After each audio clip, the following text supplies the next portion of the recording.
Magandang umaga po sa inyo mga kapatid. Ito pong muli ang inyong lingkod na magbahagi sa inyo ng salita ng Diyos. Ganito po ang mababasa natin sa 2 Korinto, Kabanatang 9, talata 8. Ang wika, magagawa ng Diyos na pasaganahin kayo sa lahat ng bagay at higit pa sa inyong pangangailangan upang may magamit kayo sa pagkakawang gawa.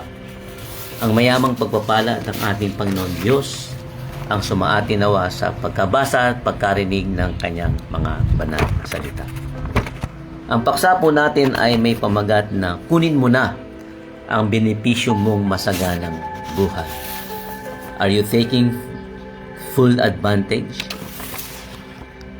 Nang dumating si Jesus dito sa mundo, sa planetang Earth, hindi siya naparito para mag-start ng religion.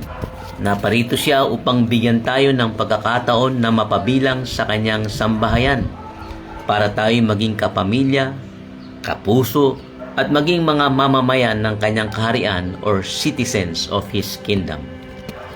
Ang legalistic religion ay tungkol lang sa mga batas, tungkol lamang sa mga hatol, at mga imposibleng pamantayan at wala namang kaakit-akit doon na gugustuhin mong makamtan o makamit. Ang gusto ng mga tao ay mapabuti ang kanilang mga buhay. Yan ang dahilan kung bakit gumagawa tayo ng paraan para mapabuti, payamanin natin ang ating mga kalagayan. Hindi po ba kaya tayo magkakaroon ng eleksyon sa Mayo 12 at kaya tayo nagkaroon ng ganyang komisyon? Ay hindi naman para mapasama at para lalong pumangit ang ating kalalagayan. We always setting out to improve our situation. Kaya itong eleksyon ay iniisip ng marami na ang layunin ay para nga tayo ay mapabuti, gumanda at payamanin natin ang ating mga buhay. We want a better world, and that better world is found in God's kingdom. Yan ang dahilan kung bakit napakadaming itinuro si Jesus patungkol sa kung ano ang ibig sabihin ng makapasok o mapabilang sa kaharian ng Diyos. Hindi po ba pinapanalangin natin at itinuro sa atin ni Jesus na Thy kingdom come, Thy will be done on earth as it is in heaven? Dumating na po ang kanyang kaharian. Kaya ang dapat po ay mapabilang ka sa kanyang kaharian. Subalit paano ba mapabilang sa kaharian ng Diyos? Paano tayo maging mamamayan ng kanyang kaharian?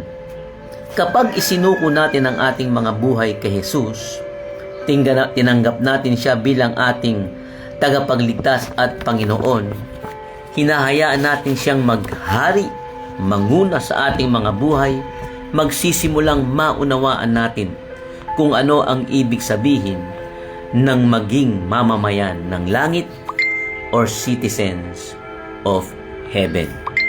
Kapag tinanggap din natin ang ating Panginoon, isinuko natin ang ating buhay sa Kanya, magsisimula ding makita natin ang mga kamangha-manghang himala na magpapabago sa ating mga sitwasyon. Makikita natin ang mga pagbabago sa ating mga karelasyon sa pamilya, mga pagbabago sa ating mga pinagkakaabalang negosyo o sa ating mga trabaho. Makikita natin ang mga pagbabago na hindi nating may paliwanag kung bakit nangyayari ngayon ito sa ating buhay. Yan ay dahil sa isinuko natin ang ating buhay kay Jesus, tinanggap natin siyang bilang tagapagligtas at Panginoon. Tinatawag natin mga pambihirang karanasan o miraculous experience. Pero sa totoo lang, ito normal lang sa isang mamamayan ng kaharian ng Diyos.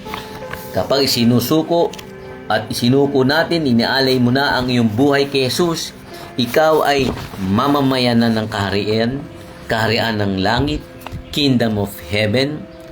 At ang kagandahan ng ikaw ay maging kabilang sa kaharian ng Diyos ay ang lahat ng benepisyo, lahat po ng benepisyo ng isang mamamayan ay mapapasa iyo kahit saan ka pa nakatira, kahit ano pa ang kalalagayan mo, dahil bilang mamamayan ng kaharian ng Diyos, may enjoy mo ang proteksyon at provision na ibinibigay ng kaharian ng Diyos. Para bang dito po sa atin sa bansa, dahil tayo po'y mamamayan bilang mamamayang Pilipino o Pilipina ng bansang Pilipinas, kahit saan tayo nakatira dapat, ano man ang ating kalagayan, mayaman man o mahirap, dahil sa tayo po ay bilang mamamayan dito sa bansang Pilipinas, dapat ma-enjoy po natin ang proteksyon, ang probisyon ng pamahalaan na ibinibigay ng ating gobyerno. Miraculous blessings, protection, and provision are yours as a member of God's family. May nabasa po akong istorya tungkol sa isang lalaki na nag-ipon ng ilang mga taon. Ipon po siya ng pera, kahit bariyay kanyang iniipon para makabili lang ng tiket sa barko papuntang Amerika. Ang hirap po ng buhay niya Ang naipon lang niya ay para sa tiket lamang, walang para sa mga pagkain. Ang baon lamang niya ay kakaunting keso at biskwit at tinitipid niya ang pagkain sa araw-araw. Noong maubos na yung kanyang pagkain at nang magutom siya, nagtungo siya sa kainan ng barko at naupo. Hindi siya makapaniwala nung ipinapasok na ang mga masasarap na pagkain na naaamoy niya bawat putahe, pero natakot siya nung napansin niya na lumalakad na papalapit sa kanya ang kapitan ng barko. May kasiyang binati siya ng kapitan ng barko at nagtanong kung bakit hindi siya nakita noon sa kapagkainan o sa dining room. Humingi ng tawad ang lalaking at nagmakaawa, nagpaliwanag na ubos na ang kanyang baon ng pagkain at gutom na siya, kung kaya't nagtungo na siya sa dining hall. Takan-taka ang kapitan na sinasabi sa kanya, "But sir," he said, "your ticket is all-inclusive. All you have to do is come and eat." Ang ipinapaalala sa akin ng istoryang ito at marahil ngayon sa iyo ay kung ano ang ibig sabihin kapag tinanggap mo si Jesus sa iyong buhay. Ano ang ibig sabihin kapag isinuko mo ang iyong buhay kay Jesus bilang Panginoon at tagapagligtas ng iyong buhay. Ang tiket papuntang langit ay hindi nag-iisang minana natin. Marami pa po. Hindi lang patungo sa langit o magkaroon ng buhay na walang hanggan kapag tayo ay kinuha na ng Panginoon. Kundi kapag tinanggap natin ang Panginoon sa ating buhay ngayon, masaganang buhay ay isa sa atin na punong-puno ng pag-ibig, kagalakan, kapayapaan, at mga blessings o biyaya at pagpapala na hindi kayang bilangin. The entire incredible package is brought and paid for. Kung kaya't are you taking full advantage? Mga kababayan, mga kapatid, God wants to make sure all your needs are met. Physical needs, spiritual need, and emotional needs. At yan ang kayang ibigay ni Jesus kapag ikaw ay napabilang sa kanyang kaharian. At susuplayan niya ang lahat ng kailangan mo sapagkat yan ang kanyang pangako sa lahat ng napabilang sa kanyang kaharian.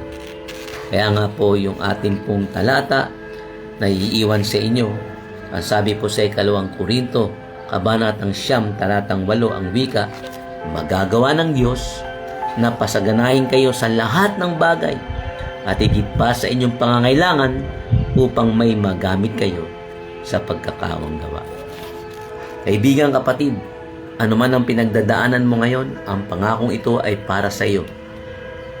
Maari mo nang angkinin ang pangakong ito ng Diyos sa iyo sa pamamagitan ng panalangin. You claim this promise by praying at sabihin mo, sumunod ka sa akin, maraming salamat Ama, nagagawin mong pasaganahin ako sa lahat ng bagay. Maraming salamat Ama na ibibigay mo ang higit pa sa pangangailangan ko. Bibigyan mo ako ng karunungan, ng kalakasan, ng kagalingan, ng proteksyon. Bibigyan mo ako ng tagumpay sa lahat ng mga hamon at pagsubok sa buhay. Sa pangalan ni Jesus. Amen. Tutuloy po natin tumuli bukas. Maraming salamat po sa inyong pakikinig at panonood. God bless you.